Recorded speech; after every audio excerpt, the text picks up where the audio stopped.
Bernard Lewis is widely recognized as one of the West's leading authorities on the Middle East. In the wake of September 11th, the Princeton historian's views are said to have had a strong influence on George Bush and his foreign policy. His latest book is called The Crisis of Islam: Holy War and Unholy Terror. Now, in explaining terrorism against the West, you have said, and I quote here, "They hate us because they resent us." Your new book, The Crisis of Islam, looks at the historic roots of Islamic resentment towards the West. What are they? What are the big principal things that caused the roots of that resentment and Muslim rage? Well, there are several aspects to it. One, take the larger general civilizational aspect. For the first 1,000 years of the 14 centuries of Islamic history, Islam was always advancing somewhere. It had its defeats, its setbacks, but these were more than compensated by other advances. As late as the 17th century, there were still Turkish pashas ruling in Budapest and Belgrade, Turkish armies besieging Vienna, and Barbary corsairs raiding the coasts of England and Ireland. So that it was still an advancing society, despite, as I said, some setbacks at the remote extremities like Spain and Portugal. From that point onwards, everything seemed to go wrong. They lost battle after battle, province after province, and found themselves outpaced and outperformed by the West, not only in the battlefield, but in the marketplace, in the schoolroom, and every other area. In our time, they have become acutely aware of this. Thanks to modern communications and modern media, there is now a sense of humiliation and what they see the infidel world triumphing over the true believers, which has become much more powerful than at any time in the past. Now, this is reinforced by the feeling that now it is their turn and that they are again victorious. The most important single factor in that, I think, was the defeat of the Soviet Union in Afghanistan. We tend to think of this as a victory of the West in the Cold War. That's not how they see it. They see it as a victory of Islam through the long, bitter struggle in Afghanistan, which ended with the retreat and defeat of the Soviets who had invaded Afghanistan, and then after that, the collapse of the Soviet Union. Now, as they see it, they had tackled the larger, more dangerous, more vicious of the two superpowers of the infidel world. Now it was time to deal with the other one, and this, they thought, would be comparatively easy. As they see it, the Americans are soft and pampered. One finds this refrain again and again in their writings. Yeah, it's hard for us to understand the contempt that especially the fundamentalists have for the weakness as they of the see West. it, the Americans have become soft and pampered. One reads this again and again: hit them and they will run. And then they repeat the same litany: Vietnam, the Marines in Beirut, Somalia. Now, what happened in Somalia? As we in the West see it, this was a well-intentioned attempt to bring help to a country in civil war and misery, when the intended beneficiaries proved murderously ungrateful. They thought, well, to hell with that, we're getting out. As they see it, this was an attempt to establish American imperial domination in Afghanistan, and was defeated by the heroic struggle of the Somali Muslims. Now, why anyone in his right mind in America would want to accept responsibility for Somalia, in addition to all the others, passes understanding. But that is how they see it. They see this as a victory of the Islamic struggle against American imperialism. Then come the 90s, when one attack after another is made on American institutions or barracks or individuals, none of which occasions any kind of response that is serious. You get angry words and misdirected missiles, and that's about all. And this strengthens the impression. And again, this is not just my reading of it, this is what they say quite explicitly. They have gone soft pampered, hit them and they'll run. This is the background of what happened on 9/11. The UN report on development, I mean, chronicles that the Muslim world is significantly behind virtually all the rest of the world, save sub-Sahara Africa, Yes. when it comes to democracy, modernity, human rights. The most controversial part of the analysis of why this is so hints that maybe part of the problems are inherent in the Muslim faith itself. For example, the absence of the separation of church and state. You want to expand on that for me? Well, this is a debate which has been going on in the Muslim world for a very long time now. I mean, they have been aware of the changing relationship between Islam and, to put it in their terms, between Islam and Christendom. They have been aware of this, they have been arguing about it since, well, one might even say the debate begins something like 300 years ago with the first major Ottoman military defeats. And now it is an agonized question all over the Islamic world. Why is it that we are falling behind and they are advancing? And now it's becoming even worse. In the past, they had to struggle with the disagreeable fact that the industrial West, Europe and America, had outpaced them, outperformed them. Now they have to face the fact that even places like Korea, which half a century ago were far behind them in every respect, are now far ahead of them. So clearly there is something radically wrong in their society.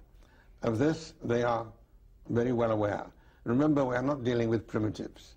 We're dealing with an old civilization with long traditions, a very keen sense of history. Now, when you become aware that something is wrong, there are two ways you can approach it. You can ask, what did we do wrong? In which case, the next question is, how do we put it right? What are they doing right? What is there that we might adopt or imitate? That is the way which has been followed by many in the Muslim world. The other way is to say, who did this to us? And this leads you into a twilight world of paranoia and conspiracy theories. And that, of course, is the response of many others. Now, broadly speaking, the answers fall into two categories. There are the ones who say what is wrong is insufficient modernization. We have not kept up with the modern world. We have allowed others to outpace us, and the remedy is to catch up with them. This was the argument of Kemal Atatürk, for example. Right, in Turkey. The founder of the Turkish Republic, a great apostle of modernization. He argued once, he said it's idle to talk of this civilization or that civilization or meetings between civilizations. He said at any time in human history there is one civilization that is modern. There is modernity. He said there is one civilization at the time that is modern civilization. The others are dead or dying. We have to become part of that modern civilization or we fall behind. That is one approach, and in various forms one finds it also elsewhere. The other is to say, no, what is wrong is too much modernization, meaning too much imitation of the ways of the West, too much imitation of Western institutions, Western mores, and so on. For these people, the West is degenerate, corrupt, immoral, and its influence can only be bad. With the exception of Turkey and to some extent Morocco also, who have developing democracies, I guess, rather than full democracies. I mean, democracy has not flourished in the Muslim world at all. Again, what's the explanation there? Well, the unfortunate fact is that the destruction of democracy is largely a Western achievement in the Islamic world. When they became aware that the West was more powerful, they tried to westernize, which is very natural, including westernization of government. And what this usually meant was adopting the worst Western models. Westernization did two things. It strengthened the central power by placing at the disposal of the government the whole modern apparatus of surveillance and repression, so that even a petty tyrant today has greater power than the legendary sultans and caliphs of the past. The second thing that it did was to weaken or abrogate the intermediate powers. In the traditional order, the authority of the ruler was limited by all kinds of vested interests and established groups in society. Civil society, or the organization. Civil society, if you like, by the urban bourgeoisie, by the country gentry, by the military establishment, the religious establishment, and so many others. This is not democracy, but it is limited responsible government. Now that was destroyed by modernization, which strengthened the government and weakened the limitations and placed, as I said, the whole modern apparatus of government at their disposal. Now the worst example of this is what we see now in Iraq.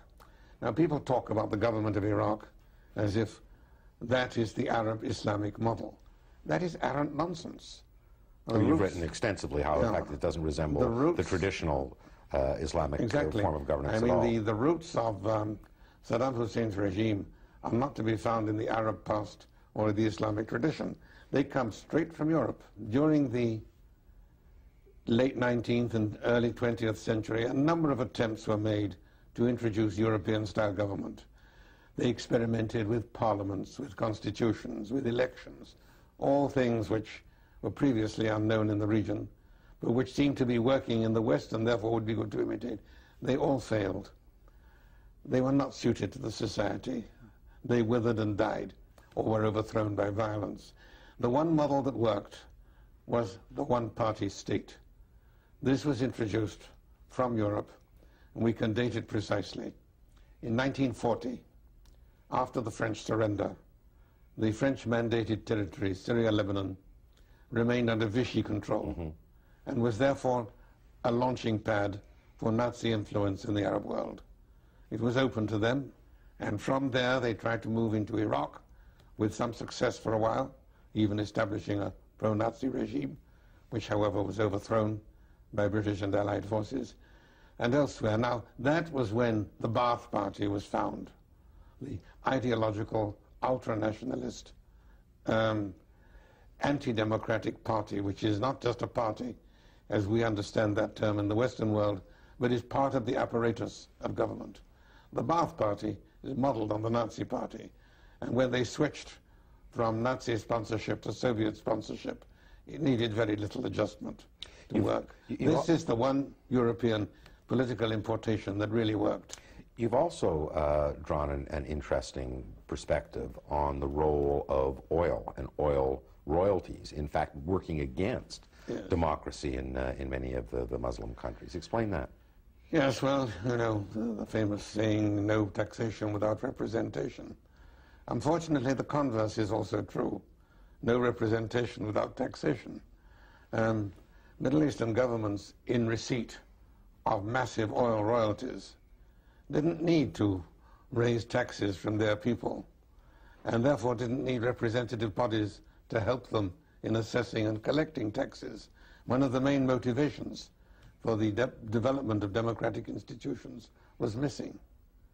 And that is, I think, unfortunate, or worse than unfortunate, a tragic consequence of the oil royalties. You have been very, I don't know, careful, but adamant in making the point that not all Muslims are fundamentalists, not all fundamentalists are terrorists, but that the terrorists that we are experiencing today, the Al-Qaeda, the Osama bin Laden form of terrorism, does have its roots in the basic philosophy of Islam, that the history, the philosophical underlying tenets of that religion. Explain that to us. No, it does not have its roots in the basic philosophy of Islam. I would put it differently. Let me go back a step. We use the word Islam in two senses. We use it as the equivalent of Christianity. That's to say, a religion, right, in the narrow sense of the word, belief, worship, organization. We also use it as the equivalent of Christendom, meaning an entire civilization shaped by that religion, but including many elements that are not part of that religion, or may even be hostile to that religion, but nevertheless arise within this civilization. Now, one has to say that Hitler and the Nazis arose within Christendom, but I don't think you could say that they arose from Christianity. This is the distinction which I think it's important to bear in mind. These terrorist movements certainly arise within Islamic civilization, in the same way that Hitler and the Nazis arose within Christian civilization. But that doesn't mean to say that they have their roots in basic Islamic philosophy. I would say quite the contrary. The concept of Shi'ad